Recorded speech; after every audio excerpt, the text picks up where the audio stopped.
Okay, alright. Update po tayo guys sa Kimpoga na for today guys. Ito naman tayo guys sa si Kim Chiu po sa ngayon guys ay ang dami niya endorsement at kitang-kita naman natin yung ibang moment ni Kim Chiu sa ngayon na sobrang saya. Dahil yung kanyang kasiyahan sa ngayon guys ay hindi talaga guys wala nang magkahadlang sa kanya. Ang sabi ng mga karamihan dito guys na kimchi is the best.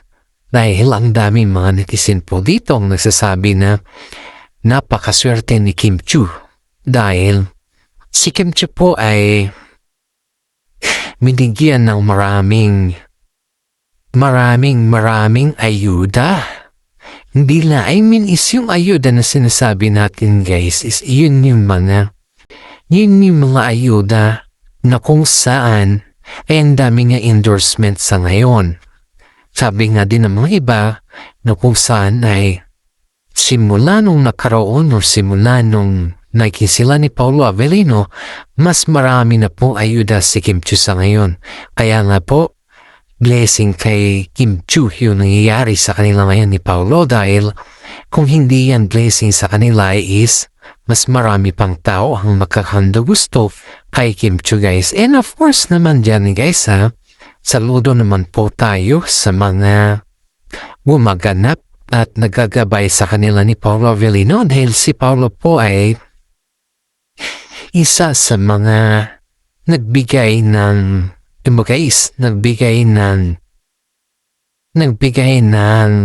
swerte din kay Kim Chiu. Aba, maraming mga netizen po ang nagsasabi sa ngayon na si Kim Chiu po ay kumbaga is binigyan ng swerte. Aba, anong klaseng swerte ito guys? Kasi itong si Kim Chiu guys ay lahat ng mga nakakilala niya o lahat ng kanyang mga nakasalamuhan ay halos kay Kim Chiu na lahat. Kay Kim Chiu na lahat yung suporta, kay Kim Chiu na lahat ng loyalty, at kay Kim Chiu na rin lahat yung mga binibigay nilang advices na kay Kim Chiu na lahat yung kasi ang mga kaibigan po ni Kim Chiu guys is very close po sa kanya. Wala naman po tayong masasabi kay Kim Chiu dahil si Kim Chiu po ay napakabait na tao. Marami sa kanyang mga kaibigan na gustong-gusto siya. At higit sa lahat po ay pinagtatanggol din po si Kim Chiu dahil sa mga friends niya or sa mga iba niya mga kaibigan na kung saan po ay pinagpepestahan ng issue kay Kim Chiu pero yung mga totoo niyang kaibigan guys ay talagang pinamulat sa kanya na si Kim Chiu po ay hindi basta-bastang tao.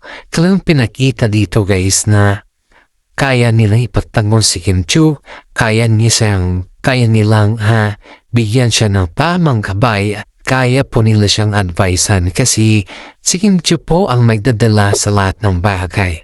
At they are very proud din na nakilala niya si Paolo Avellino dahil si Paolo Avellino guys ay napakabait din na tao, napakaseryoso at higit sa lahat po ay binibigyan po siya ng tamang gabay din. Pero in fairness naman sa kaibigan ni Kim Chiu guys hindi naman hadlang si Paolo Avellino sa kanilang pagkakaibigan dahil nakita naman nila na sobrang bait ni Paolo. Ito guys may mga bagong ayuda tayo sa ngayon guys may mga kaibigan po si Kim Chiu na very close sa Kim Pao. Pero one time guys nagbanding sila. Dito natin nakikilala sabi nga ni Kim Chiu. Dito niya nakikilala yung tunay niyang kaibigan. May kaibigan si Kim Chiu guys na nabudol si Kim Chiu pagdating sa mga pera. Ito yung kaibigan niya na kung saan naman ay ginanap niya ata yung isang parang nakuha niya si Kim Chiu sa mga salitang beautiful languages hanggang sa nakapag-invest si Kim Chiu hanggang yung investment naman hanggang sa ngayon wala pa naman. Yan po natin nakikita guys na mahirap din pala pagkatiwalaan yung mga taong ganyan. Pero kay Kim Chiu dahil kaibigan niya ito at alam niyo kung ano yung kanilang mga senyales or paano siya makipaghambing sa mga kaibigan niyang hindi pa naman niya kilala ay nauto siya. Ang daming nagsasabi guys na itong babae na ito ay kinakaibigan lang niya mga tao pag may kailangan. Pero hindi kasi naniniwala si Kim Chiu sa ganyan guys. Kasi nga, kapag maniniwala ka sa mga ganyan, ang sabi kasi ni Kim Chiu is parang napaka-negatibo yan sa buhay. Ay itong si Kim Chiu guys ay hinayaan niya na lang po na magpatuloy itong si kaibigan niya na babae para sa ganun is parang makilala naman. Pero in fairness, tama pala yung sinabi ng kanyang matalik na kaibigan na kailangan na pala ito si Kim Chiu kung may kailangan siya. Pero sa ngayon guys ay sabi ni Kim Chiu na iwasan niya na ito dahil yung pag-iwas naman sa taong ito guys is isa namang hindi naman hadlang kay Kim Chiu or hindi or there's something like that. Hindi naman po kundi si Kim Chiu po ay nabutol kasi at maraming pera at ang na-invest nito. Dahil kay Kim Chiu, parang budol sabihin natin guys kasi hanggang sa ngayon ay wala pang resulta yung investment na sinasabi niya. Ngayon si Paulo po ay patuloy na pinagsasabihan si Kim Chiu na tingnan yung mga kaibigan niya hindi naman sa pinagpabawalan siya. Pero tignan kung kanino or sino yung tunay niyang kaibigan or sino yung totoo niyang kaibigan guys. Kaya nga sabi ng mga karamihan kay Kim Chiu na tama naman yung mga sinasabi ni Paolo Avellino dahil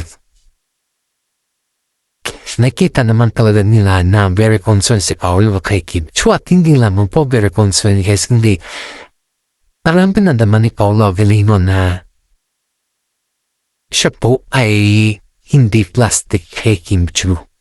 Aba, may mga balita tayo guys patungkol sa mga kaganapan nung last Friday na kung saan po ay Paolo Avellino po at saka si Kim Chiu po ay namataan na spotted na very sweet habang sila po ay tumatakbo or napafun run. Ba yung mga fans kasi guys ay ang bilis ng kanilang galawan pagdating sa Kim-Pao, ang bilis ng kanilang movement. Talaga nakikita po nila na yung galawan ng Kim Chiu at si Paolo Avellino guys ay hindi, kumbaga guys is kahit naman siguro ikaw guys hindi mo makuha yun or hindi mo makita pero sa mga fans po nila guys hindi po sila makapag-deny. Maraming mga netizen po nagsasabi na ang bilis ng mga fans pagdating sa mga galawan nila Paolo Avellino pa talaga mapapaamin sila dito. Yung galawan pa lang na yung holding hands are very sweet ay sabi nga nila sa kanila, saan kaya haantong yung ganito?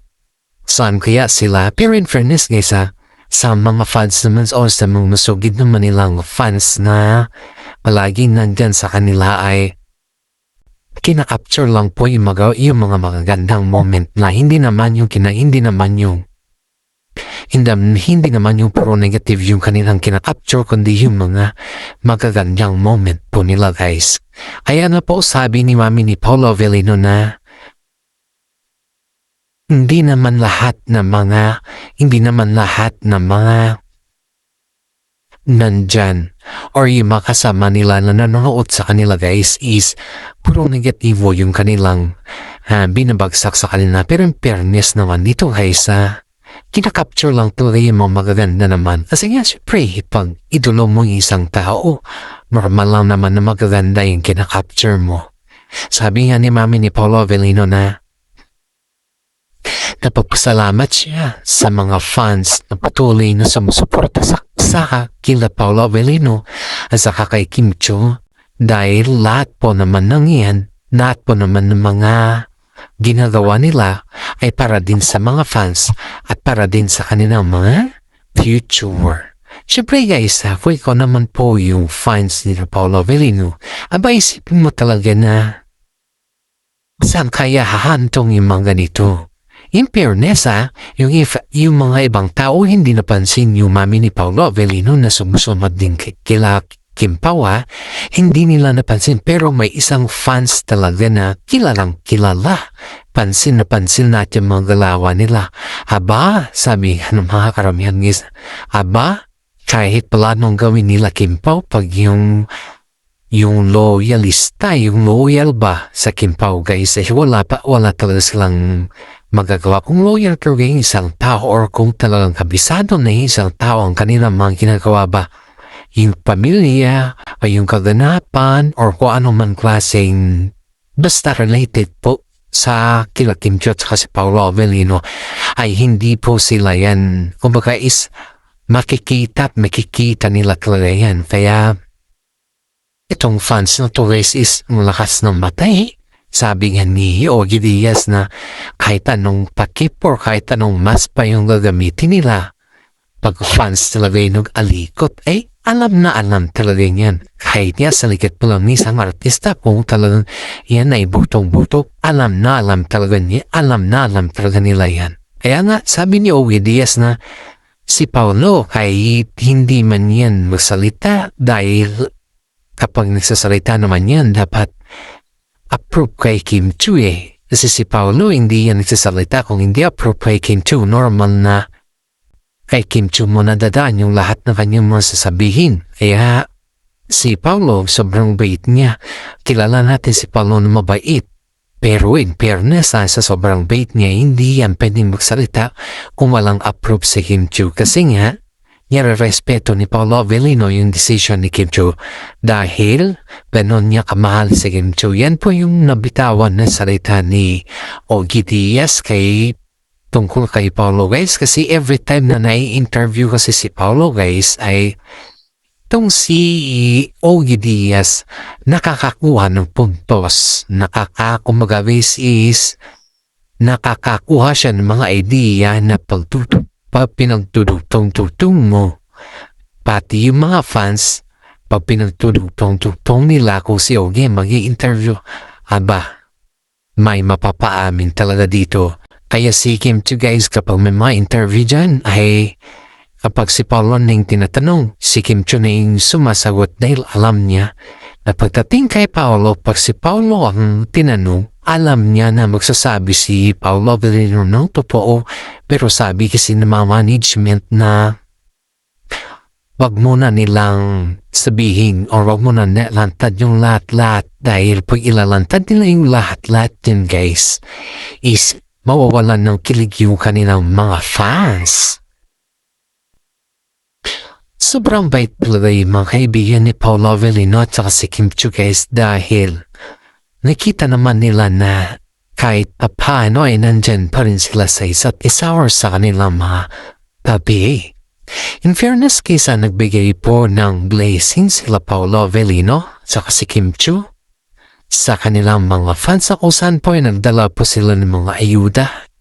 Ticket for concert guys, yan po yung sinasabi natin na free ticket po sa kanila. Haba-haba? Saan kaya? Anong klaseng ticket na naman to guys? Kasi maraming mga netizen po nagsasabi na saan kaya sila pwede or ano kaya yung mga time or yung mga available nila guys na pwede nilang mapanood ang Kim Pao. Kasi guys, kapag sila Kim Chiu at saka si Paolo Avellino nasa concert ay marami pong manonood sa kanila at marami po gustong bumili ng kanilang ticket. Pero in fairness guys pinakumpara po sila Paolo Avellino at saka si Daniel Padilla sa ngayon na may bago kasing girlfriend si Daniel Pero pinakumpara po sila sa ngayon na halos hindi nila alam kung nilampasan ata ni Paolo Avellino si Daniel sa ngayon. Pero ang edad naman kasi guys is bata pa si Daniel. Si Paolo po ay may edad na mga 40 plus na si Paolo If I'm not mistaken, mga 40 plus na samantala si Daniel is mga 30 plus pa lang po siya. Kaya marami mga netizen po ang nagsasabi na napakaswerte ni Kim Chiu kay Paolo Avellino kasi she's still looking young. Yan po yung mga sinasabi ng karamihan na bata pa rin si Paolo sa paningin ng karamihan. Kasi tignan mo ang kinis-kinis at marunong siya mag-alaga sa kanyang sarili, lalo na yung kanyang mga health. Yan po yung inahanga ng makaramihan kay Paolo Avellino guys kasi kitang-kita mo yung pag-alaga niya sa sarili niya. Hindi talaga siya yung kagaya ng mga artista na yung hindi marunong mag-alaga. Pero si Paolo ang kinis-kinis ng kanyang katawan ng isa. Alam niya kung paano niya alagaan ang sarili niya at napaka-clean niyang tingnan, napakalinis niyang tingnan. Kaya si Kim Chiu po ay talagang humanga sa kakinisan ni Paolo at sa kanyang agupuhan din guys. Kasi si Paolo po ay half po yan, hindi po siya purong Pinoy kundi half po siya. Kaya shout out po natin sa mga senior citizen po dyan na palaging nanonood sa ating YouTube. Maraming salamat po sa inyong lahat. Dahil isa po kayong taga-masugid na fans po natin. Sa mga hindi po nanonood sa atin, maraming salamat din po. Ay paano ay nag-update pa rin kayo sa amin. Maraming salamat at paki-like, subscribe naman po yung ating YouTube channel. Update po tayo sa susunod na ating kabanata guys. At bless po sa ating lahat.